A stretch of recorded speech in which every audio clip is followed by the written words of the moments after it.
Bahujan Samaj party की राष्ट्रीय अध्यक्ष, देश के सबसे बड़े प्रदेश उत्तर प्रदेश की 4 बार मुख्यमंत्री रही, दलितों, पिछड़ों, अकलियतों के साथ साथ सर्व समाज की नेता बहन कुमारी मायावती जी हमारे बीच में आ चुकी, हम सबकी नेता आ चुकी है। हम उनका जोरदार स्वागत करते हैं, जोरदार स्वागत करते हैं, इस्तेमाल करते हैं, खैर मकदम करते हैं। अब मैं गुजारिश करता हूं जो बांदा व चित्रकूट के लोकसभा के प्रत्याशी नयन द्विवेदी जी से कि वो आए, सोने का मुकुट देकर हमारी नेता बहन कुमारी मायावती जी की राष्ट्रीय अध्यक्ष जी का स्वागत करें, इस्तेमाल करें, खैर मकदम करें। नयन द्विवेदी जी और उनके सभी साथी हमारे बीच में। इसी के साथ साथ रजा मोहम्मद जी और हमारे रणजीत प्रमुख जी ये भी मुकुट देकर स्वागत कर रहे हैं। रजा मोहम्मद जी चांदी का मुकुट दे दीजिए। रणजीत सिंह जी है, ये प्रमुख जी है, ये चेयरमैन है हमारे मोहल्ले। रजा मोहम्मद जी ये मुकुट देकर बहन जी का स्वागत करें, जोरदार ताली बजाकर स्वागत करें। जिंदाबाद, जिंदाबाद, मैं कुमारी मायावती जिंदाबाद। मैं जी संघर्ष करो, मैं जी आगे बढ़ो। अब ये हमारे बीच में निर्दोष दीक्षित जी जो प्रत्याशी हमीरपुर मोहल्ला से ये हाथी देकर स्वागत कर रहे हैं। निर्दोष दीक्षित जी जोरदार ताली लगाकर स्वागत कर दें। बहुजन समाज पार्टी जिंदाबाद, बहुजन समाज पार्टी जिंदाबाद। अब मैं बहुजन समाज पार्टी की राष्ट्रीय अध्यक्ष, देश के सबसे बड़े प्रदेश उत्तर प्रदेश की 4 बार मुख्यमंत्री रही, हम सबकी नेता, दलितों, पिछड़ों, अकलियतों के साथ साथ सर्व समाज की नेता, मैं बड़े अदब के साथ उनसे गुजारिश करता हूं कि इस जनसमूह को संबोधित करने का कष्ट करें। माननीय बहन जी, तुम संघर्ष करो, जोरदार ताली बजाकर स्वागत करें।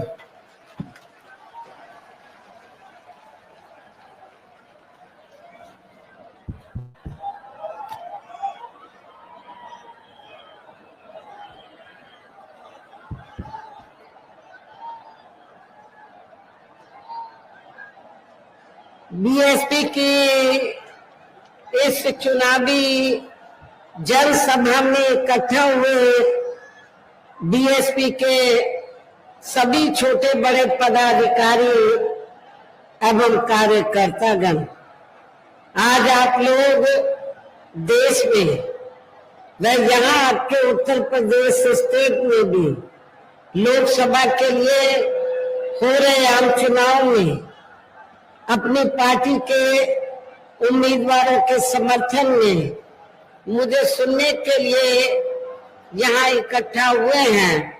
तो उसके लिए मैं आप सभी लोगों का हार्दिक दिल से आभार प्रकट करती हूँ। वैसे आप लोगों को ये मालूम है कि हमारी पार्टी कांग्रेस, बीजेपी व अन्य किसी भी विरोधी पार्टी तथा गठबंधन आदि के साथ मिलकर नहीं, बल्कि अकेले ही अपने पार्टी के बलबूते पर ही पूरी तैयारी व दमदारी के साथ ये चुनाव लड़ रही है। इसके साथ ही हमने टिकट बंटवारे के मामले में भी सर्व समाज के लोगों को उचित भागीदारी दी है, जिनको कामयाब बनाने के लिए अपनी पार्टी के लोग पूरे जी जान से लगे हैं। हालांकि आज यहाँ आपकी इकट्ठा हुई अपार भीड़, वह भीड़ के जबरदस्त जोश को भी देखकर अब मुझे भी ये काफी हद तक भरोसा हो गया है कि पिछली बार की तरह इस बार भी आप लोग अपने प्रदेश से या लोकसभा चुनाव में अपनी पार्टी का बेहतर रिजल्ट जरूर लाएंगे। और खासकर अपने चित्रकूट मंडल की, आपके चित्रकूट मंडल की जो 2 लोकसभा की सीटें हैं, बांदा लोकसभा की सीट और हमीरपुर लोकसभा की सीट, आज आपकी भीड़ को देखकर ये एहसास हो गया है कि ये दोनों की दोनों लोकसभा की सीटें आप बीएसपी की झोली में इस बार जरूर आ रही है, बीएसपी के खाते में जरूर आ रही है और बीएसपी इन दोनों सीटों को रिकॉर्ड तोड़ वोटों के अंतर से जीतने वाली है। इसके लिए अब मैं आप लोगों का ध्यान कुछ जरूरी बातों की तरफ दिलाना चाहती हूँ और इस संबंध में विशेषकर मैं कांग्रेस, बीजेपी व इनके अन्य सभी सहयोगी दलों के बारे में ये कहना चाहूंगी कि आजादी के बाद शुरू में केंद्र व देश के काफी राज्यों में भी ज्यादातर सत्ता जहां कांग्रेस पार्टी के हाथों में ही केंद्रित रही है, किंतु इनके अधिकांश मामलों में रही गलत नीतियों एवं गलत कार्य प्रणाली आदि की वजह से ही फिर इस पार्टी को केंद्र व काफी राज्यों की वजह से बाहर होना पड़ा है तथा यही स्थिति इनकी सहयोगी पार्टी भी बनी रही है, जिसके कारण ही फिर पिछले कुछ वर्षों से भारतीय जनता पार्टी व इनके सहयोगी दल केंद्र एवं काफी राज्यों की भी सत्ता में काबिज हो गए हैं, लेकिन इनकी भी बीजेपी की भी यानी कि भारतीय जनता पार्टी की भी ज्यादातर रही जातिवादी, पूंजीवादी, संकीर्ण, सांप्रदायिक व द्वेषपूर्ण नीतियों एवं कार्य प्रणाली आदि से तथा इनके कथनी या करने काफी अंतर होने की वजह से अब ऐसा लगता है इस बार ये पार्टी भी यानी कि भारतीय जनता पार्टी भी केंद्र की सत्ता में आसानी से वापस आने वाली नहीं है, बशर्ते यदि ये चुनाव इस बार फ्री एंड फेयर होता है तथा आम जनता के मुताबिक वोटिंग मशीनों में भी कोई गड़बड़ी आदि नहीं की जाती है और वैसे भी इस बार चुनाव में इनकी कोई भी पुरानी एवं नई चल रही नाटकबाजी, जुमलेबाजी व गारंटी आदि काम में आने वाली नहीं है, क्योंकि अब देश की जनता काफी हद तक इस बात को समझ चुकी है कि इनकी पार्टी ने अब तक देश के विशेषकर गरीबों, कमजोर तबकों, मध्यम वर्गीय एवं अन्य मेहनत कश लोगों को जो इन्हें अच्छे दिन दिखाने के असंख्य प्रलोभन भरे वायदे किए हैं तथा अनेकों हवाई व कागजी गारंटी आदि भी,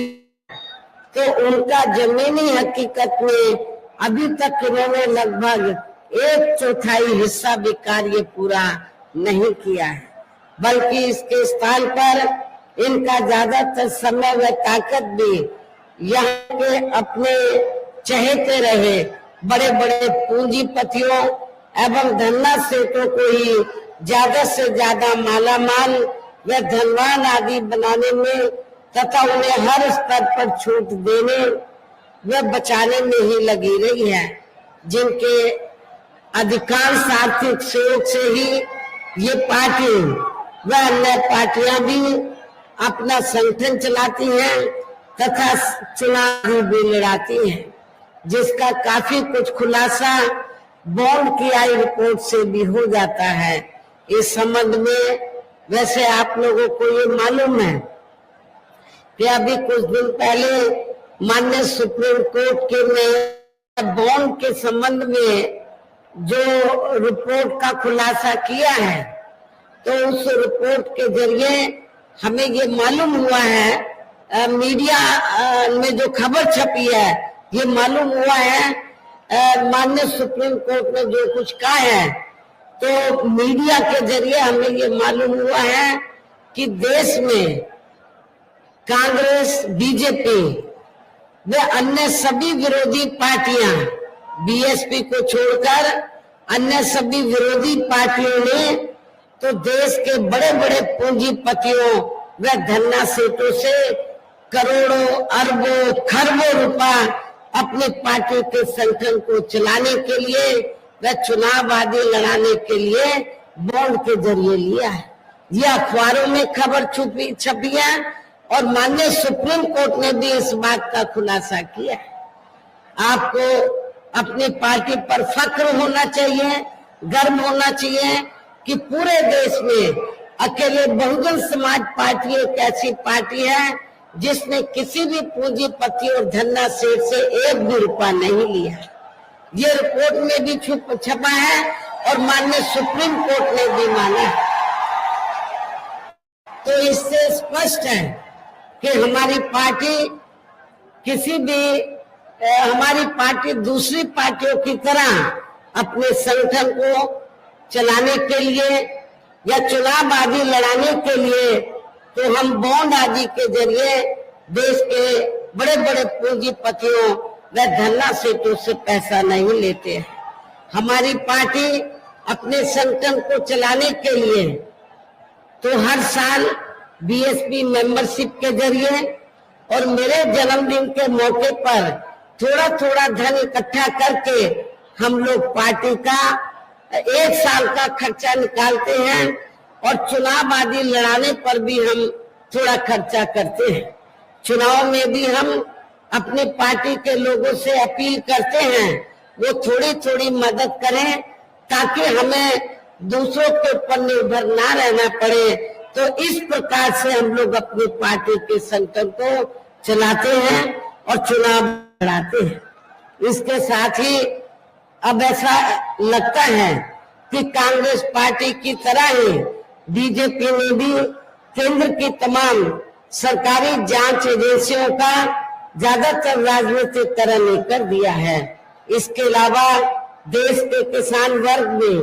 वर्तमान बीजेपी की सरकार में शुरू से ही अपनी विभिन्न समस्याओं को लेकर काफी ज्यादा दुखी व परेशान रहे हैं और अभी भी हैं। जबकि यूपी में 4 बार हमारी पार्टी की रही सरकार ने इनके हितों का भी हर स्तर पर विशेष ध्यान रखा है। आप लोगों को ये मालूम है कि जब यूपी में 4 बार मेरे नेतृत्व में सरकार बनी तो हमने पूरे प्रदेश में किसानों को हमने समय से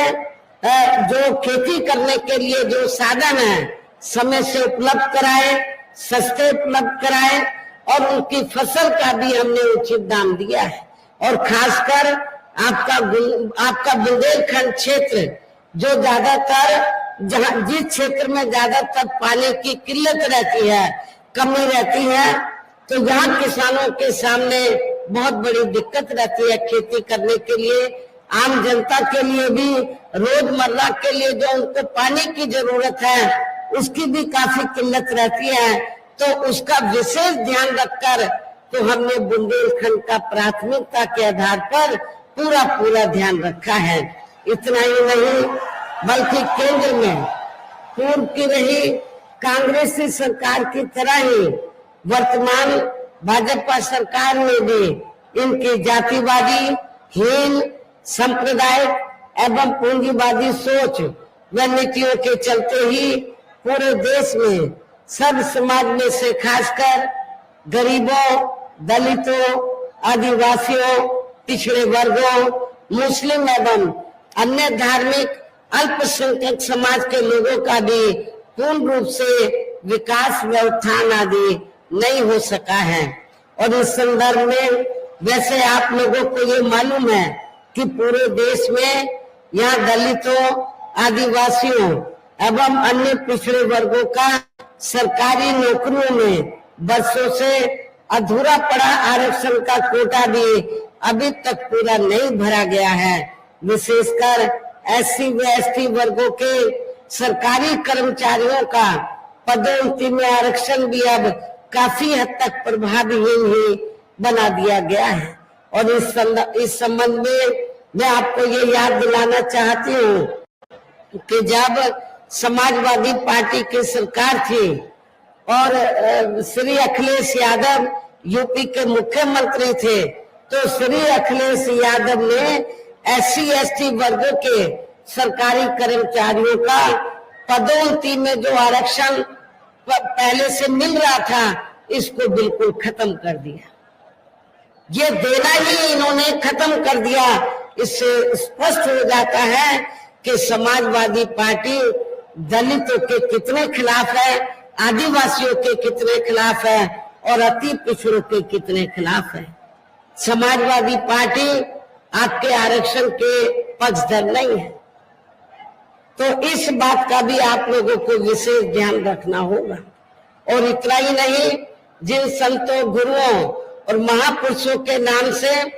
हमने पार्क बनाए, संस्थानों के नाम रखे, जिलों के नाम रखे, वो अधिकांश समाजवादी पार्टी के सरकार ने अपनी हुकूमत में बदल दिए थे। तो क्या आप लोग ऐसी समाजवादी पार्टी को वोट देंगे? मैं समझती हूँ कि चुनाव में एक भी वोट आपको ऐसी पार्टी को नहीं देना चाहिए। साथ ही केंद्र व राज्यों में भी विरोधी पार्टियों की रही सरकारों में इन सभी वर्गों को प्राइवेट सेक्टर में आरक्षण दिए जाने की व्यवस्था किए बिना ही इनकी सरकारों के ज्यादातर सरकारी कार्य अब प्राइवेट सेक्टर के जरिए ही इनके बड़े बड़े पूंजीपतियों व धन्ना सेठों आदि को ही दिए जाने के कारण अब इनको पूरे देश में आरक्षण का बहुत कम ही लाभ मिल पा रहा है। इसी प्रकार इनका अन्य और मामलों में भी व उत्पीड़न आदि होना अभी तक भी बंद नहीं हुआ है। इनके साथ साथ मुस्लिम व अन्य धार्मिक अल्पसंख्यक समाज के लोगों की भी हालत हर स्तर पर यहाँ काफी ज्यादा खराब व दयनीय हुई है, जिसका काफी कुछ खुलासा सच्चर कमेटी की रिपोर्ट में भी किया गया है। इतना ही नहीं, बल्कि पिछले कुछ वर्षों से केंद्र व अधिकांश राज्यों में भी बीजेपी व आरएसएस के सरकारों के चलते हुए अब इनका विकास एवं उत्थान आदि होना भी काफी हद तक बंदशाही हो गया है। आए दिन इन पर खासकर हिंदुत्व की आड़ में हो रही जनजाति भी यह काफी ज्यादा चरम सीमा पर पहुंच चुकी है। इनके साथ साथ अपन समाज में से विशेषकर गरीब लोगों की भी हालत हमें कोई खास अच्छी नजर नहीं आती है। और खासकर अपन कास्ट समाज में से मैं अपने ब्राह्मण समाज के लोगों को ये कहना चाहती हूँ कि चाहे यूपी में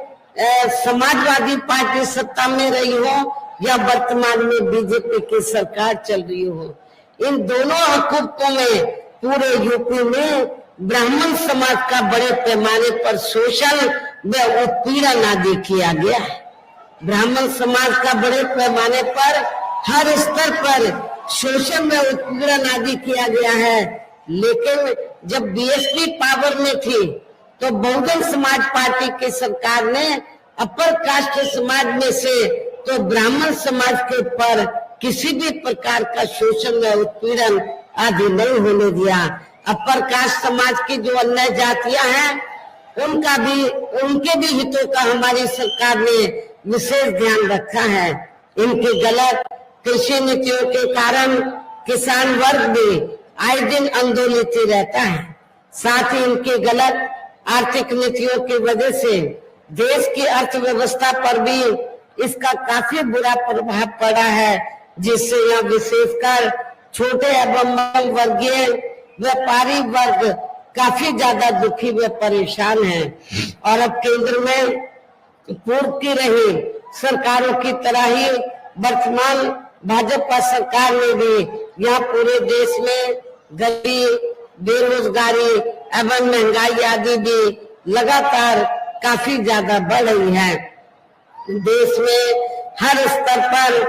फैला भ्रष्टाचार भी अभी तक खत्म नहीं हुआ है। ऐसे में अब आप लोगों को देश में हो रहे लोकसभा चुनाव में कांग्रेस, बीजेपी व इनकी सहयोगी पार्टियों को भी केंद्र की सत्ता में आने से जरूर रोकना है। जिनकी गलत नीतियों व गलत कार्य प्रणाली आदि को आप लोग काफी हद तक आजमा भी चुके हैं। ऐसी स्थिति में ऐसी स्थिति में अब ये विरोधी पार्टियां इस चुनाव में भी किस्म किस्म के साम दाम दंड भेद आदि अनेकों हथकंडे इस्तेमाल करके केंद्र की सत्ता में आने की पूरी कोशिश में लगे हैं, जिनसे अपनी पार्टी के लोगों को हर स्तर पर काफी ज्यादा सावधान रहना है। और इस मामले में विरोधी पार्टियां अपने अपने पक्ष में हवा बनाने के लिए खासकर मीडिया, ओपिनियन पोल व सर्वे आदि का जो बड़े पैमाने पर इस्तेमाल कर रही हैं, तो उनसे भी अपनी पार्टी के लोगों को बिल्कुल भी गुमराह नहीं होना है। इसके साथ ही विरोधी पार्टियों के विभिन्न रूपों में जारी किए गए इनके हवाई व प्रलोभन भरे चुनावी घोषणा पत्रों एवं वायदों आदि के बहकावे में भी अपनी पार्टी के लोगों को कतई नहीं आना है, जिन्हें ये पार्टियां चुनाव खत्म होने के बाद ज्यादातर अमल में नहीं लाती हैं। और अब जिन पर से देश की जनता का अधिकांश विश्वास ही उठ गया है, ये खास वजह है कि हमारी पार्टी किसी भी चुनाव में अपनी पार्टी का कोई भी चुनावी घोषणा पत्र आदि जारी नहीं करती है। वैसे भी हमारी पार्टी किसी भी मामले में कहने में बहुत कम बल्कि कार्य करके दिखाने में ही ज्यादा विश्वास रखती है। और इस बात का सबसे बड़ा सबूत ये है कि उत्तर प्रदेश में 4 बार हमारी पार्टी के नेतृत्व में रही सरकार ने चुनाव में अपनी पार्टी के बिना कोई जारी किए गए चुनावी घोषणा पत्र के ही प्रदेश में आम जनहित में काफी कुछ ऐतिहासिक कार्य करके दिखाए हैं, जिनके अब देश में अधिकांश पार्टियों की सरकारें काफी कुछ नकल कर भी रही हैं। जबकि इस मामले में हमारी पार्टी का ये कहना है कि यदि इन पार्टियों के स्थान पर केंद्र में हमें अपनी पार्टी की सरकार बनाने का मौका मिलता है, तब फिर हमारी पार्टी की बनी सरकार केंद्र में यहाँ अब तक की रही सभी विरोधी पार्टियों की सरकारों की तरह केवल हवाई व कागजी कार्य आदि नहीं करेगी, बल्कि उत्तर प्रदेश की तरह ही जमीनी हकीकत में ठोस कार्य करके दिखाएगी। और इस संदर्भ में खासकर मैं ये कहना चाहूंगी, केंद्र द्वारा देश में पिछले कुछ समय से अति गरीब परिवारों को अस्थायी तौर पर फ्री में जो थोड़ी सी खाद्य सामग्री, राशन आदि दी जा रही है, तो उससे इनका स्थायी तौर पर भला होने वाला नहीं है। लेकिन यहाँ आप लोगों को मैं सावधान भी करना चाहूंगी, ये थोड़ी सी थोड़ा सा राशन आदि देकर गरीब लोगों को, तो खासकर भारतीय जनता पार्टी और आरएसएस के लोग गांव में जाकर, शहरों की बस्तियों में जाकर, तो गरीब लोगों को जिनको फ्री में राशन मिलता है उनको जाकर क्या कहते हैं कि देखो आपको बीजेपी ने, आपको आरएसएस ने फ्री में राशन दिया है, तो आप लोगों ने बीजेपी का, आरएसएस का नमक खाया है, इसलिए आप लोगों को वोट दूसरी पार्टी को नहीं देना चाहिए। आप लोगों को केवल बीजेपी को वोट देना चाहिए, जिसमें रत्ती भर भी सच्चाई नहीं है, जिसमें रत्ती भर भी सच्चाई नहीं है। और जहां मैं आप लोगों को ये कहना चाहती हूँ कि आप लोगों को केंद्र की सरकार द्वारा, बीजेपी व श्री नरेंद्र मोदी द्वारा जो थोड़ा सा फ्री में राशन दिया जा रहा है गरीब लोगों को, तो ये कोई बीजेपी व श्री नरेंद्र मोदी आपको अपनी जेब से नहीं दे रहे हैं, बल्कि पूरे देश की जनता जो केंद्र की सरकार को,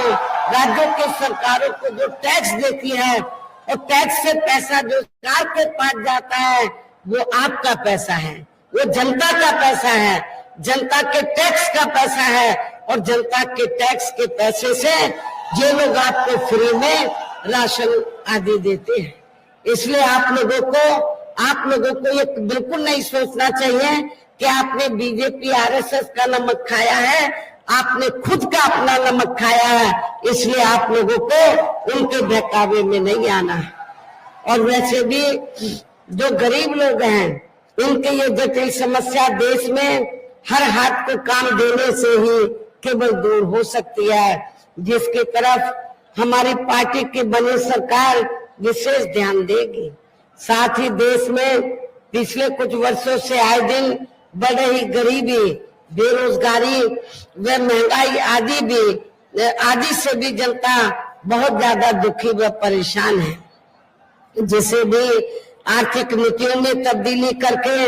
जरूर दूर किया जाएगा। धर्म की भी आड़ में पिछले कुछ वर्षों से खासकर मुस्लिम समाज के लोगों का देश की भावना से जो इनका काफी ज्यादा शोषण व उत्पीड़न आदि किया जा रहा है, तो उसे भी जरूर रोका जाएगा। और ये सब हमने अपने यूपी की रही सरकार में काफी कुछ करके भी दिखाया है। हुकूमत में मुस्लिम भाइयों को मालूम है कि मेरी चारों हुकूमतों में हमने कोई भी हिंदू मुस्लिम दंगा फिसाद नहीं होने दिया है। इसके अलावा हमने यूपी में सर्व समाज में से गरीब एवं बेरोजगार लोगों को बेरोजगारी भत्ता आदि न देकर उन्हें बड़ी तादाद में रोटी रोजी के साधन भी उपलब्ध कराए हैं, जो अब ये कार्य भी अधिकांश ठंडे पड़े हैं, जिनको फिर केंद्र में बीएसपी की सरकार बनने पर प्राथमिकता दी जाएगी। कहने का तात्पर्य ये है, देश में इस समय हो रहे लोकसभा चुनाव में विरोधी पार्टियों के जारी किए गए उनके हवाई व प्रलोभन भरे चुनावी घोषणा पत्रों आदि के बहकावे में अब यहाँ खासकर देश के अति गरीबों,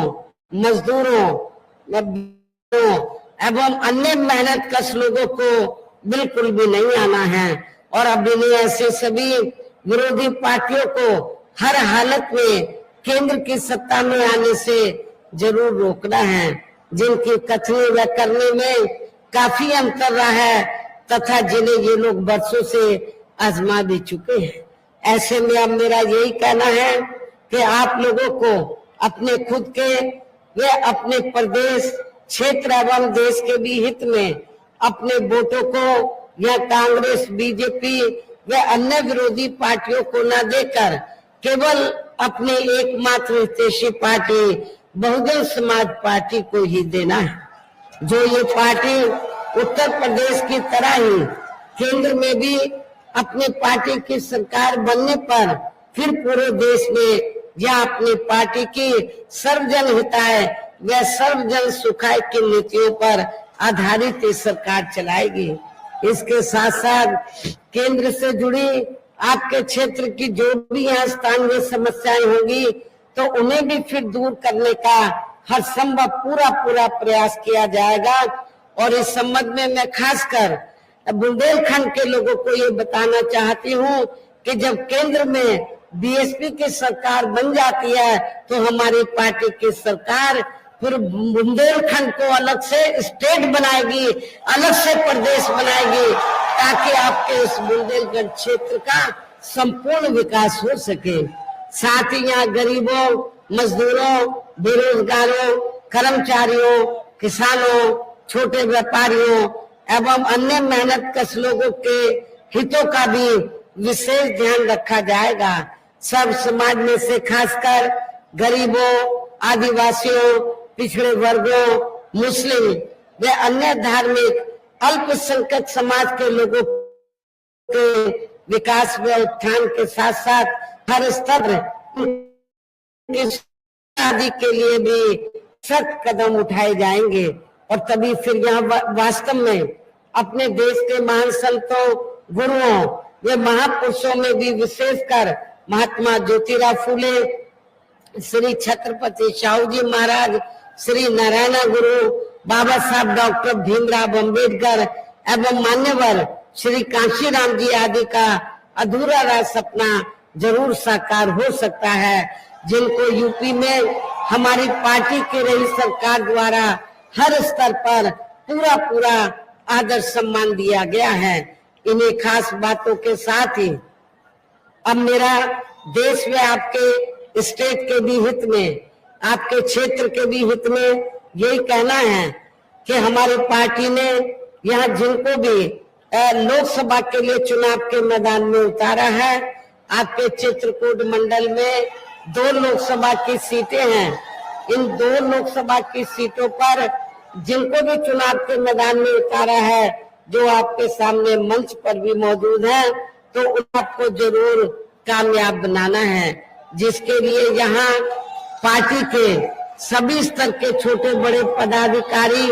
एवं कार्यकर्तागण पूरे जी जान से लगे हैं। और अब अंत में मेरा यही कहना है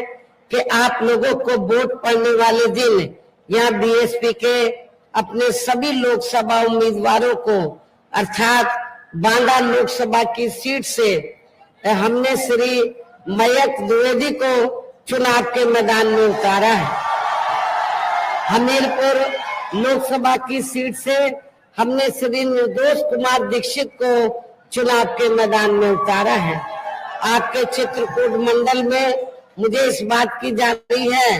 कि यहाँ पर अपर कास्ट समाज में से ब्राह्मण समाज की आबादी काफी ज्यादा है, इसलिए हमने इन दोनों सीटों पर ब्राह्मण समाज को चुनाव लड़ने का मौका दिया है। इतना ही नहीं, हमीरपुर से लगी हुई जालौन सुरक्षित लोकसभा की सीट है, तो वहां से हमने श्री सुरेश चंद्र गौतम को एरवार को हमने चुनाव के मैदान में उतारा है। और जो आगे चलकर झांसी लोकसभा की सीट है, तो हमने झांसी लोकसभा सीट से श्री रवि प्रकाश कुशवाहा को, बैकवर्ड क्लास को हमने चुनाव के मैदान में उतारा है। तो मेरी आप लोगों को यही कहना है, पार्टी के लोगों से यही कहना है कि अब आप लोगों को अपनी पार्टी के खास तौर से आज ये चित्रकूट की चुनावी जनसभा है, 2 लोकसभा की ये चुनावी जनसभा है, तो और आप लोग अपने कैंडिडेट के समर्थन में यहाँ बड़ी तादाद में पहुंचे हैं। मेरी अब आप लोगों से यही दरखास्त है कि आप लोगों को अपनी पार्टी का जो चुनाव चिन्ह हाथी है, हाथी चुनाव चिन्ह के सामने वाले बटन को दबाकर अपने इन दोनों प्रत्याशियों को जरूर कामयाब बनाना है। इनको भारी वोटों के अंतर से जरूर जिताना है, लेकिन आज आपकी दूर तक जो मुझे भीड़ नजर आ रही है, तो इससे तो ऐसा लग रहा है कि आप ये सीटें रिकॉर्ड तोड़ वोटों के अंतर से जरूर जीतने वाले। आप लोग इनको पूरे जी जान से जिताने में लगे हैं। तो अब मैं आप लोगों का और ज्यादा समय न लेते हुए अपनी बात यही समाप्त करती हूँ। जय भीम, जय भारत। जिंदाबाद जिंदाबाद जिंदाबाद।